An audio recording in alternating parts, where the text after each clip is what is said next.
Hello and welcome to this presentation. In this set of slides, I'm going to present you with data that will paint sort of a snapshot of children and families in America today. I've broken this presentation into two halves, so there's a second set of these slides that will follow this one. I wanted to keep it from getting too long for you on your computer.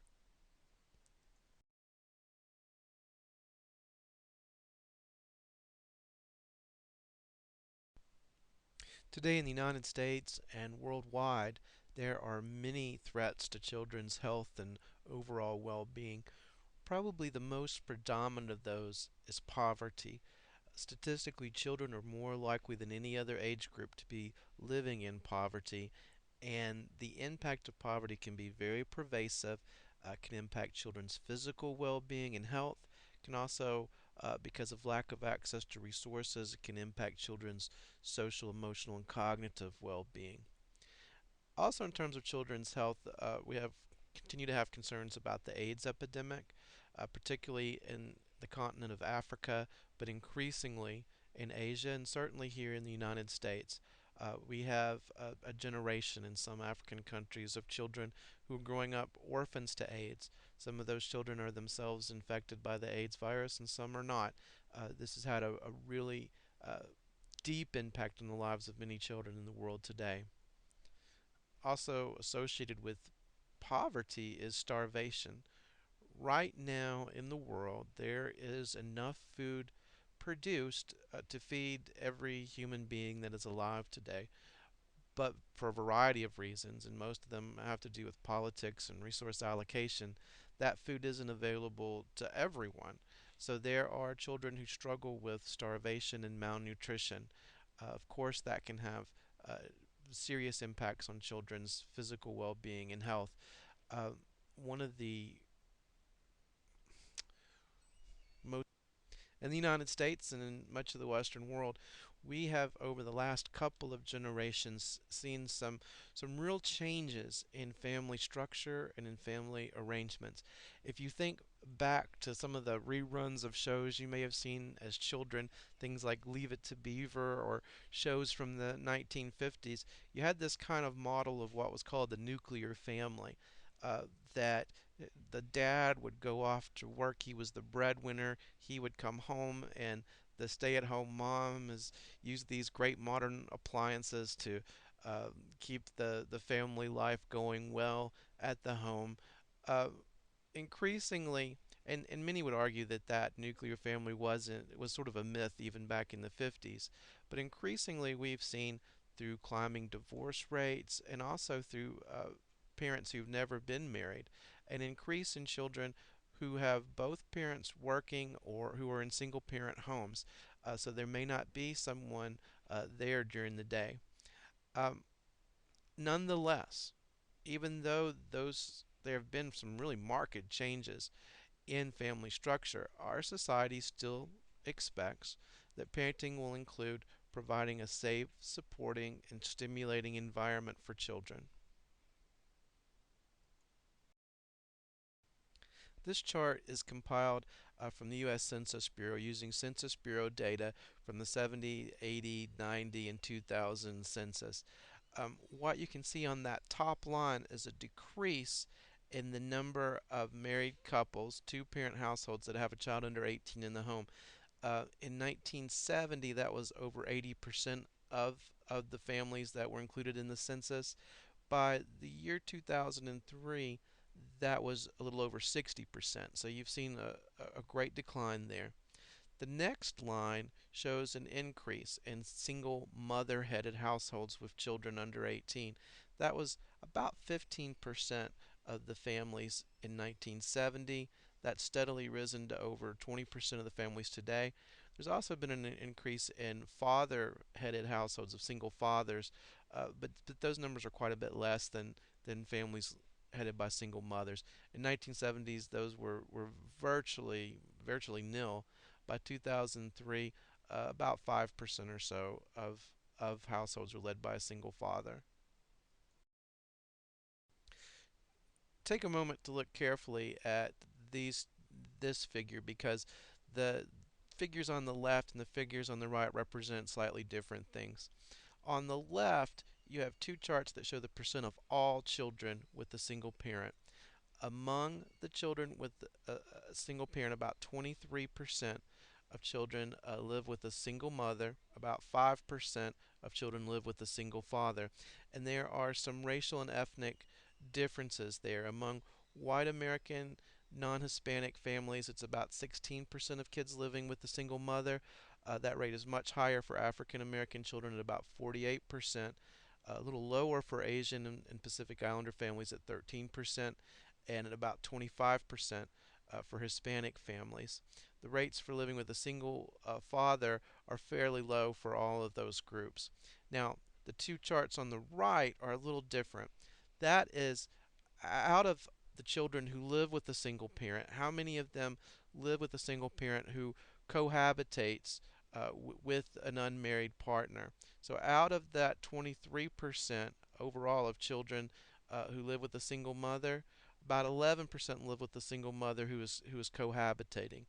Those numbers are also a little bit different along racial and ethnic lines. About 14% of the white children, but only about 6% of the black children, and about 11% of the Asian, and about 12 of the Hispanic children live with a single mother who is cohabitating. Of those children who live with a single father, the single fathers are more likely to be cohabitating than the single mothers are. Another family structure that we've seen a great deal of increase in over the past few generations are children living in a home with their grandparents. Now, that family structure takes different forms. Some children live in their grandparents' home with their parents there. For example, these are often children of teen mothers. The grandchild lives with their parent in the grandparent's home. Other children have the grandparent who really is the primary custodian. They have primary custody of the child, and the parent isn't there. For example, the parent might have problems of their own with drugs or alcohol or jail, or for a variety of other reasons. They could be in the military, for example. Another group lives in their parents' home with the grandparents present, and this is a different sort of demographic. In these families, the parents' generation is sort of a sandwich, caring for their own children and for the health of their older grandparents. Now, with the economy over the last few years, we've also seen a growing number of intact nuclear families, a mother, father, and their children moving into the to one of the grandparents' homes because of the high foreclosure rate, loss of jobs and unemployment, and so on. Now, children who live in their grandparents' home are disproportionately likely to be living in poverty. You can see in this chart of all the children who live with in a grandparent's home, about 18% live below 100% of the poverty line. That rate is highest for children who live in the grandparent's home in which their parent doesn't live. The grandparent has primary custody. About 30% of those children are living in poverty. About 36% of those children do not have health insurance, and only about 17%, which is the highest rate among children who live with a grandparent, receive TANF, which is public assistance. And you can see that number of 17% is much lower than the number of 30%, which is those who live at 100% of poverty. So not all of the children who would qualify for TANF receive that when they live with their grandparents home. One reason for that is because the grandparents may not have legal custody of the children, therefore they may not be able to get that sort of public assistance. These charts show the number of children who live with married parents uh, with one stay-at-home mother and fathers in the labor force. You can see that from 1994 to 2002, that number has been relatively stable. The chart at the top is numbers in thousands, so that's about 10 million children have a stay-at-home mother. The chart at the bottom are those children who have stay-at-home fathers, and it's a much lower number. The mother is full-time in the labor force. The father is a stay-at-home father, and you can see there's been some rises and dips in the last decade there among that group. But we're talking about fairly small numbers. This isn't uh, a number in millions. It's a number raising from about 120 to about 200,000 children a year. And with changes, those ups and downs you see there are largely due to things like unemployment and so on. One concern with the recent recession, rising unemployment, and with families living in more isolation from their extended families is that increased stress with fewer resources can result in higher levels of children that can experience neglect, can experience abuse. Those children are at greater risk of later language delays, later emotional difficulties. Now, children are primarily socialized by their parents. That's the primary socialization impact upon them. But children are also have access to other facets of our society that they receive socialization from other family members, their peers, but also from the media, books, computers, television. And finally, school is another important context for children's development.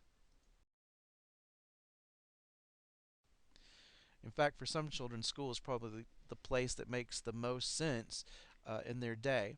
By the time the average American child graduates from high school, they will have spent about 10,000 hours in school, which is a significant amount of time.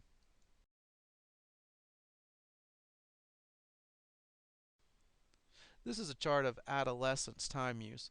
And what you can see here is as the children grow older, they spend less time at home, more time in school and in public settings. Here among these teenagers, they're spending about 41% of their time at home. That includes the time that they're sleeping and eating and doing those kinds of things. About a third of their day at school, and about a quarter in other public settings. That can include hanging out at the mall, going to the park, hanging out with friends, and so on. This chart shows increases in the number of young children who participate in formal educational programs from the mid 60s to the 2000 census. You can see that the number of 5-year-olds who participate in formal programs has increased from about 60% of 5-year-olds in 1965 to about 90% in the year 2000. That's as we've seen the instatement of kindergarten programs in more and more areas. About 10% of 5-year-olds aren't participating in those kinds of programs. That includes children who are homeschooled. It includes children who are doing what's called academic redshirting. Their parents might be holding them out a year to start kindergarten. The number of 4-year-olds in formal programs is raised pretty dramatically from about 15% in 1965 to about 60% in the year 2000. 3-year-olds from less than 10% in 65 to about 40% in the year 2000. Now, please note, this is the number of children in formal center-based programs. It does not depict children who are in non-parental care. This doesn't include children who are in family, friend, and neighbor care, whose grandmother watches them, who are in licensed daycare homes, and those kinds of situations. What's interesting in this slide, which shows the population of children from the 1950 census through the 2000 census and then projections from 2010 to 2020, is that from 1950 through into 1960 and into the 70s, you see that number of children ages 6 and under, which is blue, the middle line, which is ages 6 to 11, and the brown line, 12 to 17. Those numbers are increasing in the 50s and 60s as the tail end of the baby boom generation grows older, those children who were born after World War II. Then those numbers are fairly level. There's a little bit of a decline there in the 80s, but for the most part, those numbers have been fairly level since the 1970s. At the same time, the birth rate has went down. The reason those numbers have been fairly steady is because the children who are not here because of the lower birth rate have been replaced by children who are here through immigration. This chart shows data from the 2000 census and from the 2006 survey, which was the American Community Survey, which was the partial census. The red colors are from the census, and you can see this is the overall number of students who enrolled at different levels of education and graduate programs, that includes doctorate, master's, law programs, and so on. About 3.1 million Americans were enrolled in 2000. That was up to 3.4 in 2006. You see these numbers increasing a little bit due to the drop in the economy. In high school, we have about 17.5 million children enrolled in 2006, about 16.5 million elementary school kids, about 15.8 million elementary school kids in the lower grades, 4 million kindergartners, and about 5 million of what the Census Bureau calls nursery school kids, which are kids in formal preschool programs. This shows the increase over time of kids who are enrolled in those formal preschool sorts of programs. You can see that number has been rising fairly steadily from the 60s and 70s. There's a great jump in the mid 90s in kids who are enrolled in formal programs. This is due during the Clinton administration. A program was put in place called Welfare to Work, which limited welfare payments for single moms, and so you can see a real rise there in the number of kids who are in formal sorts of programs. Overall, from the late 60s, we went from about 10% of young kids in formal programs to now, at least among the 4-year-olds, it's over half. What's depicted here, and this is also from the Census Bureau, is that overall the population of 3 and 4-year-olds dropped a little bit in the 80s. Today it's at about the same place that it was in the early 60s. However, even though that population has remained about the same today as it was then, the percentage of those kids who are in nursery school has risen dramatically. So that increase in nursery school enrollment isn't due to increases in population. It's a greater percentage of kids.